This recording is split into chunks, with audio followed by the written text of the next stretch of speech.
Hey, how's it going, YouTube? How y'all doing today? I'm looking for my little lump jaw calf. I had a video you recorded yesterday, but I got this little satellite on my roof at my farm, that gives me internet, and the internet's not good enough for me to upload videos on it. So I need to be somewhere with good internet for me to upload videos. Yesterday was my day off. I take Sundays off now, so I was just sitting at home. So I had a video recorded, but I didn't upload it because I didn't go anywhere. But yesterday, I recorded a video. I'm looking for my little lump jaw calf. Oh, she's gonna be over here. Okay, so I got a calf over here with lump jaw, and I had a video recorded on her yesterday showing what that looked like. I'm guessing that she either ate a piece of brush or like some hard piece of grass or something. I got a lot of grass that's just kind of real dry right now and dead, and it's going to seed and all sorts of stuff. And she's a little calf. Oh, there she is right there. Yep. And I got the side of her that's got the lump jaw. But this is her right here. This one right here. This very small one. I don't know if y'all can see that on the side of her mouth right there. But she got lump jaw.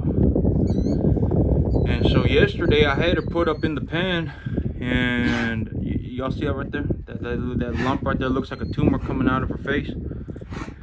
But she got lump jaw. And so yesterday I had her put up in the sick pen, and I ran her through the chute. And yesterday, okay, so 2 days ago I was going to fix her up, and I had her in the chute, and I stuck a needle. I stuck an 18 gauge needle into it to see what it was like, to see what was going on with it. And the thing didn't really well, I thought I saw a little bit of pus come out of it. There was some like white liquid that came out with it, came out with some blood on it. And so I thought it was just gonna be an abscess, what they call a soft tissue abscess. And so yesterday I had to put, but at that point in time I didn't have any iodine solution, so I didn't what do they call it? I didn't cut into it, because if I cut into it, I would want to make sure that I had some iodine solution so I could clean it out after I cut it.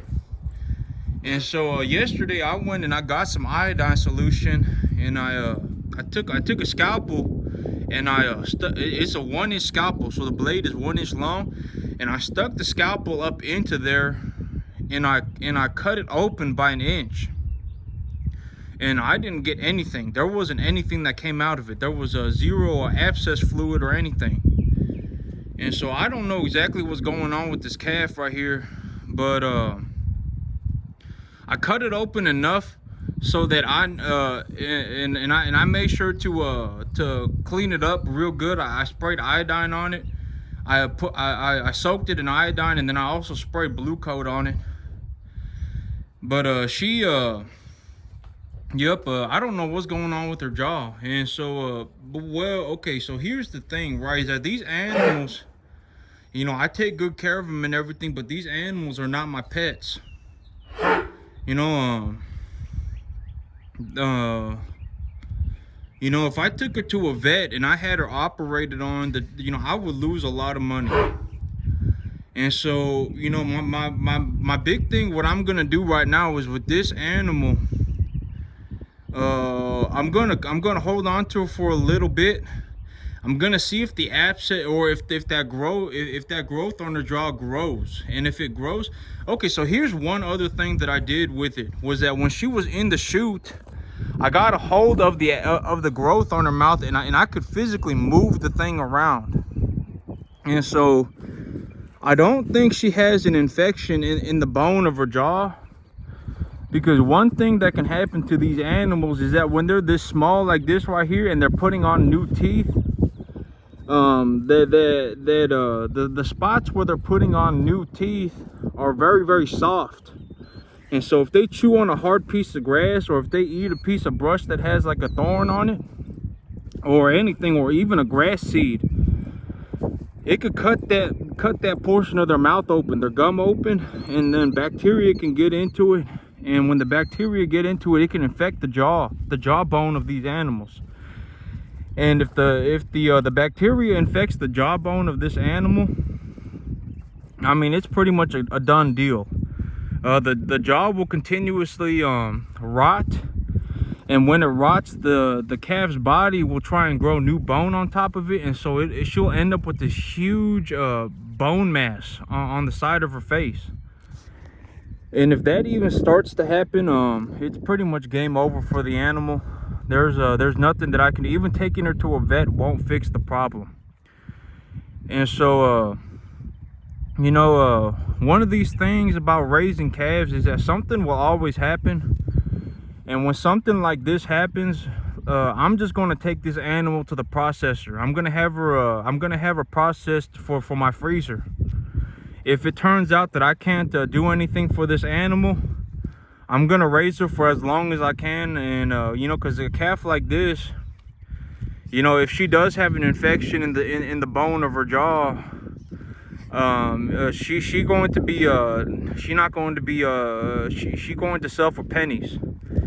And so but if she does have an abscess and it continues to grow, when the abscess gets real large, there'll be a lot of pressure in it, and then I'll try and cut it open one more time. So when it gets real big, I'll attempt to cut it open one more time. But I cut it open real good yesterday. I cut an inch into her cheek, and I also cut it an inch wide. And then I also stuck a 1-inch 16 gauge needle up into that cut to see if I could get the abscess, if it was an abscess, if I could get it to rupture and to get out of her face, essentially get the abscess out of her face. But yeah, I didn't get anything. But I did cut her open real good, and so I know that the wound won't close up too quickly. And if the abscess does blow up, if it is an abscess and it does blow up, the wound on her cheek right now, the opening on her cheek right now will allow that abscess to drain. And so but this animal right here, I'm guessing that what happened was that she just chewed on something and it cut her gum open, and then she got a bacterial infection. But I don't know if y'all can see that, but yeah.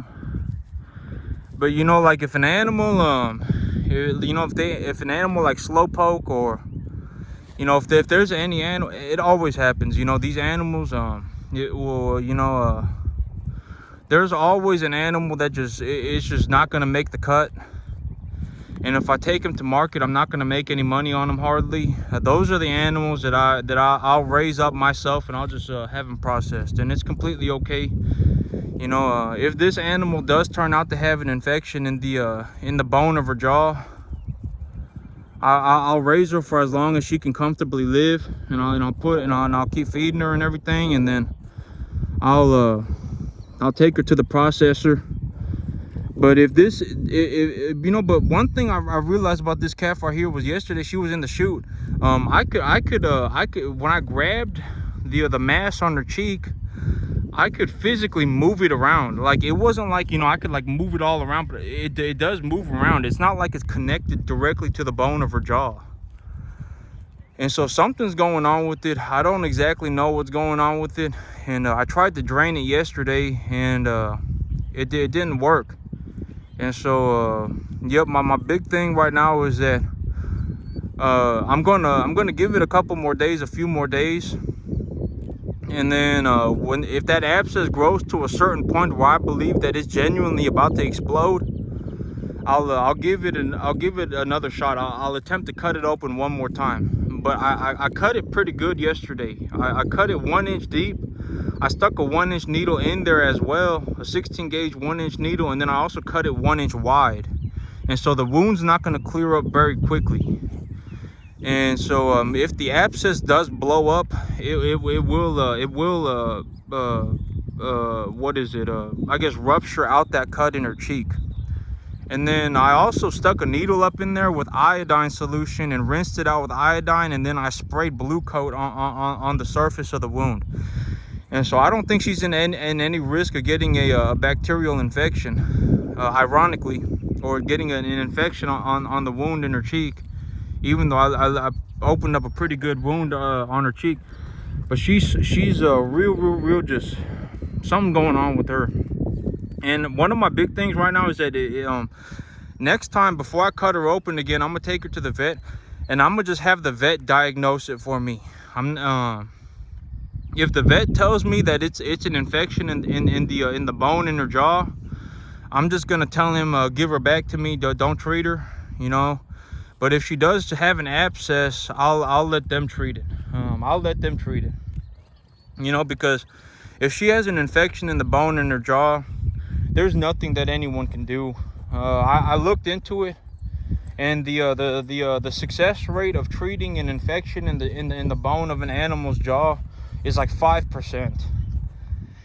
And so if that turns out to be the case, I'm just going to put her on feed for as long as I can, for as long as she will comfortably eat, feed, and live for.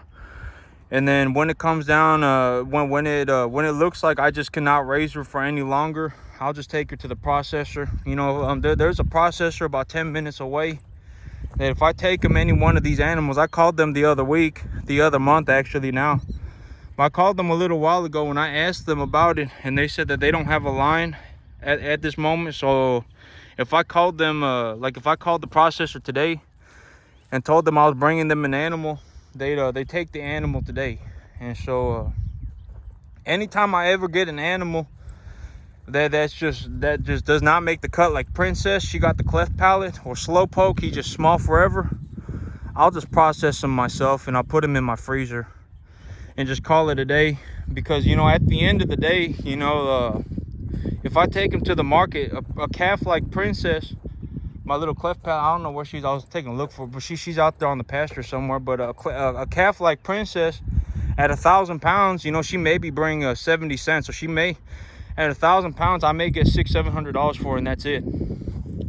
And so, you know, instead of getting the $600 to $700 for her, I would rather just process her right and get the 500 pounds of beef. And the beef on them is going to be just fine. You know, an animal with a cleft palate, it ain't going to be like their beef is no good. And so, yeah, but I'm guessing that that this little calf, well, I'll have to see. I got it cut open pretty good, and so if the abscess does burst, it will drain out of her face. But if the abscess continues to grow, oh, I'm gonna take her to a doctor. I'm gonna take her to a vet, and I'm gonna have the vet look at him, or look at her, and diagnose it for me. So if she does have an abscess, I'll let him treat it.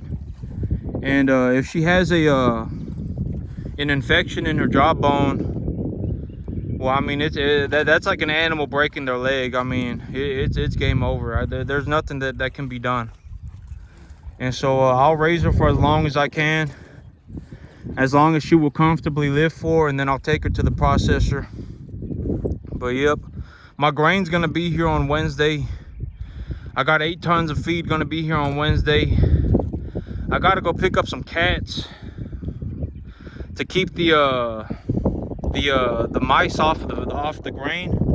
So I'm gonna go pick up a few cats, and then yep, we got about maybe a 1/4 inch of rain yesterday. It's not enough rain to really do anything, but got another got a chance of rain today, got another chance of rain tomorrow, then got another chance of rain on Wednesday. About 50% chance for 3 days in a row, or for 3 days in a row. So one of these days it will rain, you know. One of these days it will rain. So yep. And one thing that I figured out about this whole thing is that, you know, like this grass right here, it's better for me to put the grass seed in early and then have to reseed it than for me to miss a rain opportunity. Because, you know, 4 inches of rain is realistically how much water I need to grow about 4 feet of grass. And so if I want to grow and I mean like real thick, if I plant the grass real thick, 70 pounds an acre, it's going to take me about 4 inches of water to grow that 70 pounds an acre to 4 feet tall. And so if I miss 1 inch of rain, it's a big deal. You know, 2 weeks ago, about 10 days ago, it rained an inch. And if I had the pearl millet planted, you know, it would have been already been growing. And so, yep, one thing that I realized about this whole grass thing is that it's better to have the grass seed in the ground and to risk it for the biscuit than it is to miss an opportunity for rain. Because let's say I put grass seed in the ground, right? Like me putting grass seed on 5 acres. It cost me $40 an acre. That's $200, right? Let's say something goes horribly wrong and I need to reseed the field at 25%. That's gonna cost me $50, you know, to reseed the entire field. And so it's better for me to put the $200 into seeding the field early and then wait for rain. And then if the rain comes in late and my germination is kind of spotty, I can go over the field again with $50 worth of seed. It's better to do that than to miss an opportunity completely. And so it's better to put the grass seed in early and let that grass and wait for the rain, you know, because you know the last time that it rained, it said it was a 15% chance of rain, and it rained a lot. It rained an inch. And so, you know, when I look back at everything that's happened, it's better for me to put the grass seed in the ground early and then to have to reseed it later on than it is to miss the opportunity completely. Because, you know, realistically, like let's say the front field, right? It took me the front 2.5 acres, 2 acres. It cost me, I put 3 bags of seed on it because I planted that field real thick. That cost me $125, $135, you know, and if I needed to reseed it, it cost me like what, $45, you know. And I don't need to reseed the front, but the back, you know, the back is I didn't plant it as thick as the front. And so yep, but you know, it's better for me to just risk it. Because if I the whole not taking risk is a giant risk too. So it would have been better for me to just risk it. You know, risk the $200, risk the $50. You know, because if I seeded, me seeding the whole field right here, the whole back portion of this field cost me about $200. And if something went horribly wrong and I needed to put 25% more seed on it, it's just better for me to put the $50 on it than it is to just completely miss that chance of rain. And also this grass is better for me to you know, I know I've said this in a previous video, but when the grass looks like it's going to be dead in 2 weeks, that's the time to seed it, and that's the time to work the field. It's not good to wait until the grass is dead for me to plant the next set of grass, for me to plant the next crop of grass. Because these animals, now they got nothing to chew on, and now I'm sitting here having to grain feed these animals. I've been having to feed these animals grain for almost 2 weeks. Just straight grain for almost 2 weeks. And so, yep, just to put that in perspective, me growing the entire front and the entire back of grass, me growing 10 acres of grass cost me maybe let me think, 1 ton of fertilizer is like $600. You know, maybe it cost me $500 a month to grow enough grass to feed all of these cattle and then some, as long as the rain conditions are good. And me having to grain feed animals, it cost me like $2 grand. So it cost me exponentially more.